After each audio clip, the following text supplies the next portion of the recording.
भ्यो नमः। उपनिषद की कक्षा में सबका स्वागत है। हम तैत्तरीय उपनिषद को देख रहे हैं। कल हमने ब्रह्मानंद वल्ली का समापन किया था। आज हम भृगु वल्ली को प्रारंभ कर रहे हैं। तो प्रथम अनुवाक है, इसमें भी प्रश्नोत्तर की तरह से चलेगा। देखते हैं। भृगुर्वै वारुणिः वरुणं पित्रम उपससार अधीहि भगवो ब्रह्मेति तस्मा एतत् प्रोवाच। यह प्रसिद्ध है कि जो वारुणी है ना, वो वरुण का पुत्र है। भृगु पितरम, अपने पिता जो भृगु हैं, वरुणम उपससार, वरुण के पास गया और विनय पूर्वक बोला कि भगवा हे भगवन, ब्रह्म अधिहि, ब्रह्म का आदेश कीजिए, उपदेश कीजिए। इस प्रकार प्रार्थना करने पर तस्मै, उससे उन्होंने ये कहा कि अन्नम प्राणम चक्षु क्षोत्रम मनः वाचमिति, और ये सब बता दिया कि अन्न प्राण नेत्र क्षोत्र मन वाणी, इस प्रकार ये सब ब्रह्म की उपलब्धि के साधन हैं, द्वार हैं। तमह उवाच, पुनः उससे कहा कि वै इमानी भूतानि यतः जायन्ते, जिससे ये सब प्रत्यक्ष दिखने वाले जीव जंतु जो दिखाई देते हैं वो उत्पन्न होते हैं, और जिसके सहारे जीवित रहते हैं और प्रयाण जब करते हैं तब जिसमें प्रवेश कर जाते हैं, उस तत्व को जानने की इच्छा कर, वही ब्रह्म है। जिससे ये सब उत्पन्न होते हैं, जिसमें जीवित रहते हैं और जिसमें फिर मरने के बाद विलीन हो जाते हैं, वही ब्रह्म है। उसको तू जानने की इच्छा कर। फिर उसने क्या किया? स तपः तप्यत, उसने तप किया, और तपः तपत्वा, और तप करके उसने क्या कहा? तो भृगु नाम के ऋषि थे जो वरुण के पुत्र थे। उनके मन में परमात्मा को जानने की, ब्रह्म को जानने की जब इच्छा पैदा हुई, वे अपने पिता वरुण के पास गए। और उनके पिता जो वरुण थे वो वेद को जानने वाले थे, ब्रह्मनिष्ठ थे। उन्होंने किसी दूसरे के पास जाने की आवश्यकता ही नहीं समझी, क्योंकि उसके पिता ही सिद्ध थे। तब वो पिताजी के पास जाकर भृगु ने प्रार्थना करी कि मैं ब्रह्म को जानना चाहता हूँ, मैं ईश्वर को जानना चाहता हूँ, कृपा करके मुझे ब्रह्म का उपदेश कीजिए। फिर उन्होंने ये कहा कि अन्न प्राण नेत्र क्षोत्र मन और वाणी, ये सभी ब्रह्म की उपलब्धि के द्वार हैं, और ये प्रत्यक्ष दिखाई देने वाले सब जो प्राणी जिनसे उत्पन्न होते हैं, उत्पन्न होकर जिनके सहयोग से, जिनका बल पाकर ये सब जीते हैं, जीवन उपयोगी क्रिया करने में समर्थ होते हैं, और महाप्रलय के समय जिसमें विलीन हो जाते हैं, वह जो है वो ब्रह्म है। इसको ऐसे भी समझ सकते हैं कि जैसे मछली है, या जो जल में पैदा होने वाली वस्तुएं हैं, पौधे हैं या जीव हैं, वो जल में ही पैदा होते हैं, जल में ही रहते हैं और फिर जल में ही मर जाते हैं। पर मछली को तो बाहर निकालते हैं ना, छोटे होते पढ़ते हैं ना, हाथ लगाओ डर जाएगी, बाहर निकालो मर जाएगी। तो पर अगर जो स्वाभाविक मृत्यु जिस मछली की होती होगी, वो तो पानी में ही होती होगी। तो इस तरह से मछलियों के लिए जो ब्रह्म है वो जल है, ठीक है। और हमारे लिए वो जल जो है, वो उसको हम 5 तत्व में तो नहीं लिख सकते, कुछ हवा की तरह समझ सकते हैं कि जैसे हवा सब जगह है, हम हवा में ही पैदा होते हैं, हवा में ही जीते हैं और हवा में ही मर जाते हैं। फिर आगे इसकी व्याख्या कर रहे हैं, अन्नम ब्रह्मेति व्यजानात, कि अन्न ब्रह्म है, इस प्रकार जाना कि खलु सचमुच अन्न से ही सब प्राणी जो है वो उत्पन्न होते हैं। पीछे देखा था ना, अन्न है, पुरुष अन्न को लेता है, उससे वीर्य बनता है, वीर्य से वो माता के वहां स्थापित करता है, फिर वहां पर जो जातक है वो उत्पन्न होता है। तो भूतानी जायन्ते, और जातानी उत्पन्न होकर के अन्न से ही जीते हैं और फिर अन्न में ही प्रविष्ट हो जाते हैं। वो भी है ना, कहाँ पर आई ये चीज के, जब वर्षा होती है तो फिर वो जो आत्मा होती है वो अन्न में चली जाती है। पुरुष जब अन्न का ग्रहण करता है तो वो फिर पुरुष के शरीर में चली जाती है। तो वही बात है कि अन्न में ही उत्पन्न होकर के अन्न में ही जीते हैं और अन्न में ही प्रविष्ट हो जाते हैं। इस बात को जानकर पुनः अपने पिता वो वरुण के पास गया और उसने पिता को सुनाया अपनी समझी हुई बात जो उसको समझ में आई, किंतु पिता ने इसका समर्थन नहीं किया। तब वे बोले, भगवः ब्रह्मदिहि, ब्रह्म का बोध कराइए। तम हुआच, फिर उस सुप्रसिद्ध वरुण ऋषि ने क्या कहा? तपसा, के ब्रह्म को, तप से ब्रह्म को तत्वतः जाने की इच्छा कर। तपस्या के बिना परमात्मा नहीं मिलता, ब्रह्म नहीं मिलता। इस प्रकार फिर उसने क्या किया, फिर से वो चला गया। जैसे कोई बच्चा को हम कहते हैं कि ये पाठ याद करके आ, वापिस लेके आता है उसको, थोड़ा सा भूलते हम कहते हैं जा फिर से याद करके आ। तो पिता ने उसको बोला कि तूने अन्न को ब्रह्म समझा, ये तुमने सही से नहीं समझा, तो दोबारा पुनः तप के लिए जाओ। फिर तृतीय अनुवाक में क्या कह दिया, प्राणो ब्रह्म्यति व्यजानात। जैसे वो छोटी छोटी बुद्धि होती है, जितना समझ में आ जाता है। जब उसने दोबारा भृगु ने निश्चय किया कि प्राणी ब्रह्म है, पिताजी ने जो उसको बताया था कि ब्रह्म के लक्षण जो है वो प्राण में पाए जाते हैं, प्राण में पाए जाते हैं। तो अर्थात एक जीवित प्राणी से उसी के सदृश दूसरा प्राणी उत्पन्न होता हुआ प्रत्यक्ष देखा जाता है। जीवित पिता है तभी उससे जीवित पुत्र पैदा होता है। तो ऐसा समझता है कि यदि श्वास का आना जाना बंद हो जाए, प्राण द्वारा जो अन्न है वो हमने उस दिन पीछे देखा था, ऐत्रेय उपनिषद में आया था, ये अन्न किसके द्वारा अंदर शरीर में जाता है, वो अपान वायु ग्रहण करती है।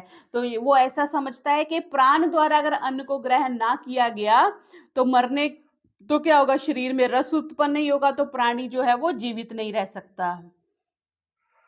राम राम।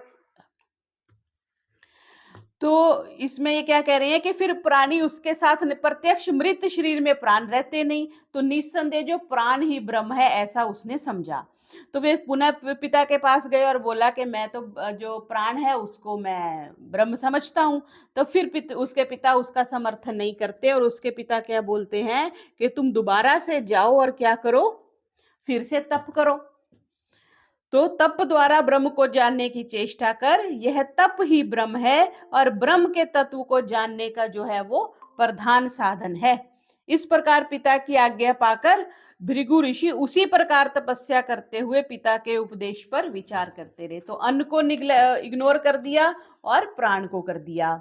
फिर चतुर्थ अनुवाक में कह दिया मनोब्रह्मति वे जानत। फिर उसने सोचा कि जो मन है, मन बड़ी इंपॉर्टेंट चीज है, और सारे लक्षण मन से सब प्राणी उत्पन्न होते हैं। और मन में ही जब प्राणी, जब बीज रूपी जब माता के गर्भ में आता है, फिर वो उत्पन्न होके मन से ही इंद्रियों द्वारा सारे जीवन का उपभोग करते हैं, जीवित रहते हैं, और मरने के बाद मन में ही प्रविष्ट हो जाते हैं। मरने के बाद इस शरीर में प्राण इंद्रियां नहीं रहती, इसलिए मन ही ब्रह्म है। उसने मन को ब्रह्म समझ लिया। लेकिन उसने बोला, फिर पिताजी के पास गया, तो पिताजी बोलते हैं कि तुमने ये ठीक नहीं समझा, तुम दोबारा से तपस्या करो और तप के द्वारा ब्रह्म को जानने की इच्छा करो। प्राण जो है वो ब्रह्म, मन जो है वो ब्रह्म नहीं है। फिर पांचवे में क्या कह दिया, विज्ञानम ब्रह्मेति व्याजानत। उसने सोचा कि जो विज्ञान है वो ब्रह्म है। आगे आगे एक एक स्टेप जाता जा रहा है। तो पुनः वही बात लेकर के फिर पिताजी के पास आता है और पिताजी को बोलता है कि जो विज्ञान है उसी में सारे ब्रह्म के लक्षण हैं, उसी से सब प्राणी उत्पन्न होते हैं, उसी में जीते हैं और उसी में मर जाते हैं। ये प्रत्यक्ष देखा जाता है कि मन, इंद्रियां, प्राण जहां काम नहीं करते वहां ज्ञान काम कर जाता है। तो मरने के बाद मन आदि सब जो है जीवात्मा में प्रविष्ट हो जाते हैं, और जीव के निकलने पर मृत शरीर में ये कुछ दिखता नहीं है। तो ये जो विज्ञान में आत्मा है वही ब्रह्म है, ऐसा समझ लिया। पिताजी कह रहे हैं कि ठीक है, तुम ब्रह्म के कुछ निकट आ गए हो, लेकिन फिर भी तुम इतना विचार स्थूल और सूक्ष्म करके जड़ तत्वों से उठ के कम से कम चेतन तक तो पहुंच गए। अन्न से उठ गए, प्राण से उठ गए, मन से उठ गए, अब जो स्थूल भौतिक थे उससे तुम चेतन पे आ गए, आत्मा तक तो तुम पहुंच गए हो। और क्या कहा, ब्रह्म का जो स्वरूप है वो इससे भी विलक्षण है। वे तो नित्य आनंद स्वरूप एक अद्वितीय परमात्मा है। इसे अभी और तपस्या करने की आवश्यकता है, इसलिए पूरी तरह से फिर भी नहीं बताया। और फिर क्या बोला कि तू तप के द्वारा ही ब्रह्म को जानने की इच्छा कर। इतनी बार कोई हमें ना कर दे ना, किसी से कुछ पूछने जाए, आजकल तो हम कहते हैं ठीक है अपना काम कर, हमें आंसर चाहिए ही नहीं, है ना। या आजकल हम जो भी प्रश्न होता है हम गूगल देवता पे डाल देते हैं, गूगल से आंसर ले लेते हैं। तो पहले घर में कुछ खाना बनाने में, कुछ सिलाई कढ़ाई में, कुछ साज संभाल में समझ नहीं आता था तो माँ सास से पूछते थे कैसे करना है, कैसे करना है। अब जरूरत ही नहीं है, यूट्यूब पे डालो, गूगल पे डालो, सारी चीजें आ जाती हैं। तो रिश्ते खत्म होने के पीछे टेक्नोलॉजी भी एक कारण है। तो यहाँ पे जैसे कह दिया कि 4-5 बार उसके प्रश्न का उत्तर नहीं दिया। आजकल का टाइम बच्चा होता होगा तो ठीक है भाई, 4 बार पूछ लिया, आप नहीं मानते हैं, मैं गूगल करूंगा और अपना आंसर प्राप्त कर लूंगा। लेकिन तब ऐसा नहीं था। तो वरुण ने जब उनको बोला कि तू तप के द्वारा ब्रह्म को जानने की इच्छा कर, तो और तपस्या पूर्वक पूर्व कथन अनुसार विचार कर, तप ही ब्रह्म है। फिर छठे अनुवाक में क्या कह दिया, जो वो फिर वापिस आता है कि आनंदो ब्रह्मेति व्यजानत, आनंद ही ब्रह्म है। इस प्रकार निश्चय ही मैंने ये जान लिया कि आनंद से ही सब प्राणी उत्पन्न होते हैं, आनंद में रहते हैं और आनंद में ही मृत्यु को प्राप्त होते हैं। जब ऐसा उसने जान लिया तो फिर वो पिता के पास आ गया कि पिताजी, जो आनंद है ना, उसमें ब्रह्म बुद्धि जो है वो प्रकट होती है, उसी में ही आनंद में ब्रह्म के आंशिक लक्षण पाए जाते हैं। तो समस्त प्राणी जो है आनंद स्वरूप परम ब्रह्म परमात्मा से ही सृष्टि में उत्पन्न होते हैं, ऐसा उसने कहा। और क्योंकि आनंद से ही सब आनंद, जितना मर्जी हम कहते हैं ना, दुख है संसार में, भले ही दुख जितना है सुख उससे कहीं ज्यादा है। लेकिन हमारी समस्या क्या है कि हम दुख को इंपॉर्टेंस देते हैं, सुख को नहीं देते। हम सब घर में रह रहे हैं, कितना बड़ा सुख है। उनसे पूछो जो झुग्गी झोंपड़ी पे रहते हैं या सड़कों पे रहते हैं। हमारे पास खाने के लिए भोजन है, तीनों टाइम खाने का भोजन है, पहनने के लिए वस्त्र हैं, जितनी जरूरत की मूलभूत आवश्यकताएं वो सारी हमारे घरों में हैं, हमारे पास हैं। हम उनको नहीं देखते। जो एक कमी है, कोई बच्चा ठीक से हमारी बात नहीं सुनता या कोई और दुर्घटना हो गई जीवन में, हम उसको सोचते रहते, तो हमें लगता है कष्ट है, कष्ट है, कष्ट है। लेकिन अधिकतर जो संसार जो परमात्मा ने बनाया है उसमें सुख की जो है वो अधिकता है, सुख की बहुलता है। तो वहां पे यही वो कह रहे हैं कि इन सब के आदि कारण परमात्मा है। तो इस आनंदमय के आनंद का लेश पाकर ही सब प्राणी जो है वो जी रहे हैं, और कोई भी दुख के साथ नहीं जीवित रहना चाहता। तो उनके ऐसी जितनी भी संसार में चेष्टाएं हो रही हैं वो ब्रह्म के कारण से हो रही है। सूर्य की, चंद्र की, प्रकृति की जो भी घटनाएं हो रही हैं वो ब्रह्म की प्रेरणा स्वरूप हो रही हैं। उनके शासन में रहने वाले सूर्य आदि यदि अपना काम ना करें तो एक क्षण भी प्राणी जीवित नहीं रह सकता। हवा चलनी बंद हो जाए, अभी जैसे बाढ़ की स्थिति बनी हुई है, तो कुछ भी ऐसे प्राकृतिक आपदाएं अगर अनकंट्रोल्ड हो जाएं तो हम क्या कर सकते हैं? कुछ नहीं। एक स्तर पे जाके हम यही सोचते हैं ना कि परमात्मा करेगा, परमात्मा ठीक करेगा, उस पर विश्वास होना चाहिए। तो वही वो समझ गया और यही बोल रहा है वो कि प्रलय काल में समस्त प्राणियों से भरा हुआ यह ब्रह्मांड उन्हीं में प्रविष्ट हो जाता है। अंत में जब सबकी सारी प्रलय हो गई, सारे पक्षी खत्म हो गए, जीव जंतु खत्म हो गए, पेड़ पहाड़ सब जीरो हो गया, अंधेरा हो गया, राख हो गया, तब वो सारी राख भी किस में रहती है? वो परमात्मा में रहती है। तो इस प्रकार अनुभव होते ही भृगु को पर ब्रह्म का यथार्थ ज्ञान हो गया। फिर उन्हें किसी प्रकार की जिज्ञासा नहीं रही, और श्रुति स्वयं उस विद्या की महिमा बतलाने के लिए कहती है कि वही ये वरुण द्वारा बतलाई हुई भृगु को प्राप्त जो ब्रह्म विद्या है, ब्रह्म का रहस्य बताने वाली विद्या है, यह विद्या विशुद्ध आकाश स्वरूप पर ब्रह्म परमात्मा में स्थित है। और वे ही इस विद्या के आधार है। जो जिसका आधार मीन्स जो मूलभूत आधार, जिस पे कोई चीज खड़ी रहती है, तो वो उसको उसका ज्ञान ही उसका आधार है। कल भी जैसे मैंने बात कही थी, कोई चीज किसको प्राप्त करते हैं? दूध को जानते हैं तो दूध के टेस्ट को जानते हैं, दूध के रंग को जानते हैं, दूध के स्वाद को जानते हैं, गुणों को जानते हैं। और ज्ञान किसका गुण है? प्रकृति का गुण तो है नहीं। ये नारियल पड़ा है, नारियल में कोई ज्ञान थोड़ी है। ये मोबाइल पड़ा है, मोबाइल में कोई ज्ञान थोड़ी है। ज्ञान किस में होता है? ज्ञान आत्मा का गुण है या परमात्मा का गुण है? किसी चेत जड़ में नहीं रहता। बेड यहाँ पड़ा है, बेड कहे जी मेरे को यहाँ नहीं रहना, आप मेरे को नीचे ले जाओ या कहीं मुझे छत पे ले जाओ, तो ऐसा नहीं होता। जड़ वस्तु में कोई ज्ञान नहीं है। ज्ञान जितना है वो चेतन में होता है। हाँ, उसकी लेवल कम हो जाते हैं। कुत्तों में ज्ञान कम है, बिल्ली में कम है, और ऐसे धीरे धीरे करके मनुष्यों में ज्ञान जो है वो सबसे ज्यादा है। तो वही बता रहे हैं कि वे ही विद्या के आधार हैं। जो कोई मनुष्य भृगु की भांति तपस्या पूर्वक इसका विचार करके साधना करता है, तपस्या करता है, तो वह परमात्मा में लीन हो जाता है। तो इस प्रकार क्या बताया, अन्न प्राण आदि जो तत्वों के रहस्य हैं या विज्ञान में कह दिया, अंतःकरण में जो स्वाभाविक विलक्षण शक्तियां जिसको श्रुति बताती है, तो मतलब इन सब से मन शरीर इंद्रियों से परे जाकर के वो बैठा हुआ, जैसे कमरे के अंदर कमरे के अंदर कमरे के अंदर ऐसे 4 कमरे क्रॉस करके आप 5वें में जब जाते हैं, तब आपको ब्रह्म की आनंद की प्राप्ति होती है। ये हमारा छठा अनुवाक हुआ। अब 7वें में कह रहे हैं कि ब्रह्म ज्ञानी के अन्न और प्रजा आदि से संपन्न होने की बात कही छठे में। तो ये कहती है कि जो ब्रह्म ज्ञानी हो गए, फिर उसको सब मिल गया ना, मकान मालिक से दोस्ती होगी तो उसका मकान हमें रहने के लिए मिल जाएगा, उसकी सारी चीजें यूज करने के लिए मिल जाएंगी। और अगर हम उससे झगड़ा करेंगे तो वो घर से बाहर निकाल देगा, नहीं आप मेरे घर में नहीं रह सकते। तो वही बात है, जब परमात्मा ब्रह्म ज्ञानी हो गए तो अन्न की, प्रजा की, किसी भी साधन की कमी नहीं रहती। फिर कह रहे हैं कि ये सब सिद्धियां क्या ब्रह्म साक्षात्कार होने पर ही मिलती हैं या इन्हें प्राप्त करने का कोई दूसरा उपाय है। देखो, अब परमात्मा को नहीं पाना चाहते लेकिन परमात्मा के साधन पाना चाहते हैं। माता पिता को कोई घर में नहीं रखना चाहता लेकिन माता पिता की प्रॉपर्टी सब लेना चाहते हैं। पिताजी के जमीन लेना चाहते हैं, माता जी के गहने लेना चाहते हैं, लेकिन माता जी हमारे घर में ना रहे, पिताजी हमारे घर में ना रहे। बस वही बात है कि हम ब्रह्म को नहीं चाहते, हम ब्रह्म की सिद्धियां चाहते हैं, ब्रह्म की शक्तियां चाहते हैं। तो इस पर प्राप्ति के अब दूसरे उपाय बता रहे हैं इसमें। अन्नम न निंद्यात तद्व्रतम प्राणो वा अन्नम शरीरम अन्नादम प्राणे शरीरम प्रतिष्ठितम शरीरे प्राणः प्रतिष्ठितः तद एतद अन्नम अन्ने प्रतिष्ठितम स य एतद अन्नम अन्ने प्रतिष्ठितम वेद परितिष्ठति अन्नवान अन्नादो भवति महान भवति प्रजया पशुभिर्ब्रह्मवर्चसेन महान कीर्तया।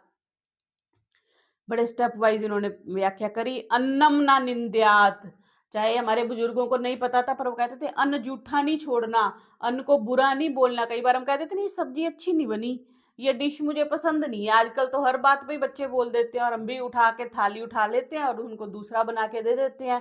तो शास्त्र क्या कह रहे हैं, अन्न की निंदा ना करें। आपको नहीं खाना आप हाथ जोड़ो, लेकिन ये नहीं कि ये अच्छा नहीं है, इसमें ये नहीं है, इसमें वो नहीं है।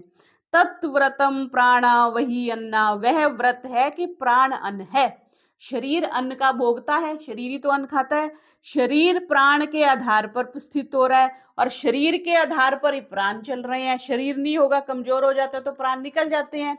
फिर अन्न में ही प्रतिष्ठित हो रहा है और जो मनुष्य अन्न में प्रतिष्ठित हो रहा है और इस रहस्य को जानता है, वह उसमें प्रतिष्ठित हो जाता है। प्रतिष्ठित होना मीन्स उसके ज्ञान उसको हो जाता है। आप साइंस अच्छी आती है तो आप साइंस में प्रतिष्ठित हैं, आपको ज्योग्राफी अच्छी आती है तो आप ज्योग्राफी में प्रतिष्ठित हैं। तो अन्न वाला होके अन्नाद को खाने वाला हो जाता है। और कैसे वो संपूर्ण हो जाता है, प्रजा से उसकी संतान होती है। आज ही मैं अभी एक किसी वृद्ध को मिलके आई, तो वो वृद्ध जो है वो वैसे तो बड़े अच्छे व्यक्ति हैं लेकिन काफी अच्छी पोस्ट से रिटायर हैं। तो मुझे लगता था कि बड़े अमीर हैं वो, बड़ी कारें हैं, 2-3 कोठियां हैं बड़े पॉश एरिया में। और उनकी मतलब जो दीदी है उनकी माता जी गुजर गई थी तो मैं गई थी। तो आज उसने मुझे बताया, मतलब घर इतना कि घर घुसते ही समझ में आती है कि हाँ अच्छे घर में घुसे हैं। उन्होंने बताया कि एक बेटे के तो कोई जो उनके मतलब अंकल की जो बेटा था उसकी तो कोई संतान ही नहीं हुई, और एक की हुई तो उसकी युवावस्था में 18-19-20 साल में उसकी एक्सीडेंट से मौत हो गई। पत्नी की भी, उसकी मतलब एक बहू भी चली गई, पोता भी चला गया, तो एक बेटे का तो कोई वंश नहीं चला। एक जो जिनसे मेरा थोड़ी मित्रता है वो कहते हैं मेरा बेटा और बहू जर्मनी में रहते हैं, उनका भी कोई संतान नहीं है, 7-8 साल हो गए। तो वो बता रही थी कि वंश नहीं चला। और मैं आज तक मेरे मन में ऐसे आता था कि कितने संपन्न लोग हैं, कितने मतलब खुश हैं, सर्वेंट सारा काम करता है, उनको कुछ करने की जरूरत नहीं है। हमारी तरह थोड़ी सुबह सुबह झाड़ू पोछा उठा के बैठ जाते हैं। मतलब मेरे मन में ये एक आस्था थी, ऐसा विश्वास था कि ये बड़ा सुखी परिवार है। तो आज उसने मुझे बताया कि हमारा तो वंश ही नहीं है आगे। तो ये देखो यहाँ पे क्या कह रहे हैं, जो ब्रह्म को जान लेता है उसमें प्रजया, सबसे पहले उसकी प्रजा होती है, संतान होती है। पशु भी, उसमें पशु होते हैं। ब्रह्म पशु मीन्स आजकल जिनको हम साधन कह देते हैं। ब्रह्म वर्चसेन, वो ब्रह्म तेज से संपन्न हो जाता है। महान भवती, वो महान हो जाता है। कीर्तया, उसकी कीर्ति भी महान हो जाती है। तो सबसे, अब पुत्र होना या संतान होने का मतलब ये नहीं कि जो हमने पैदा किए वही होना चाहिए। कोई आपकी बात को आगे लेके जाने वाला होना चाहिए, आपकी बात को आगे समझने वाला होना चाहिए, आपकी परंपरा को आगे लेके जाने वाला होना चाहिए।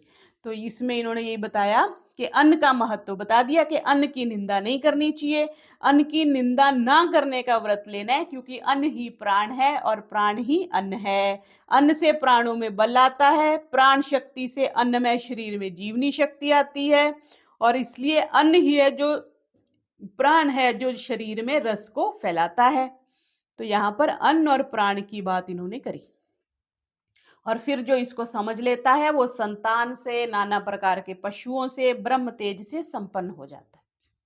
फिर अष्टम अनुवाक में क्या कह रहे हैं, अन्नम ना परिचक्षी तद्व्रतम आपो वा अन्नम ज्योतिर अन्नादम अपसुह ज्योति प्रतिष्ठितम। थोड़ा एक स्टेप आगे चले गए कि अन्न की अवहेलना ना करें। अभी अन्न महंगा होगा ना, क्योंकि खेत तो खराब हो गए, पानी भर गया खेतों में। अब आगे देखना 6 महीने में, 8 महीने में जब फसल आएगी कितनी महंगी आएगी। तो अन्न की अवहेलना ना करें, वह एक व्रत है। और जल भी अन्न है, जल को भी वेस्ट नहीं करना चाहिए।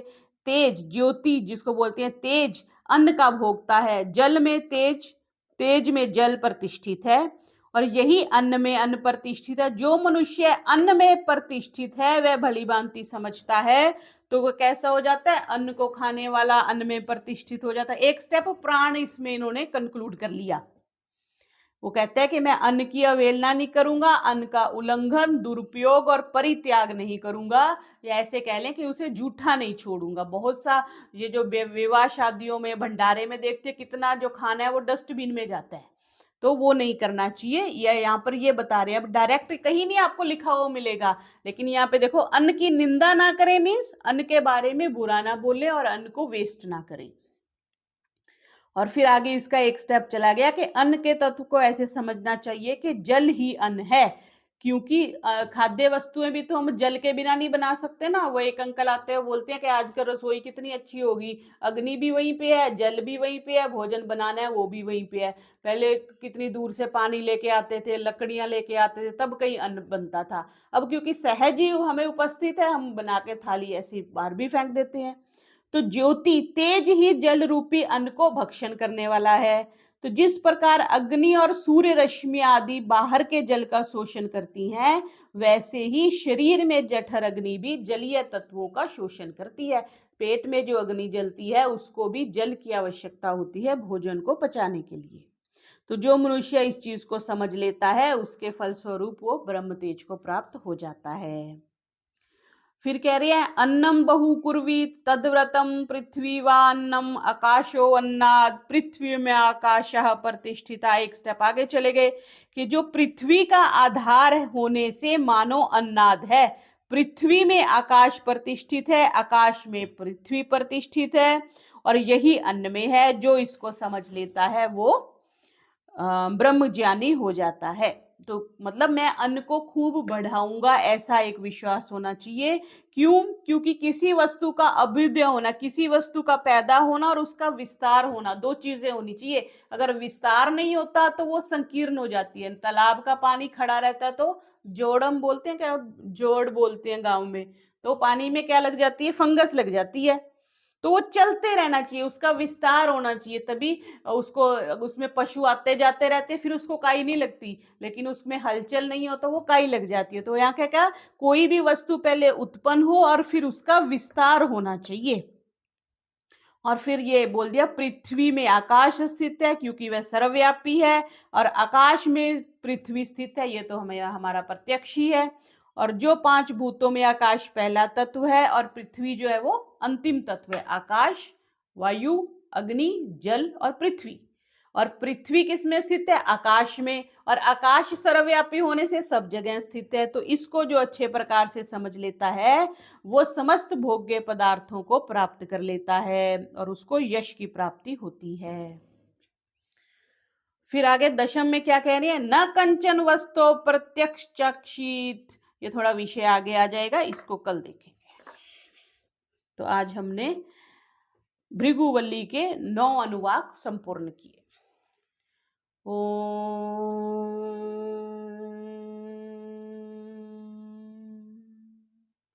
सर्वेभ्यो नमः।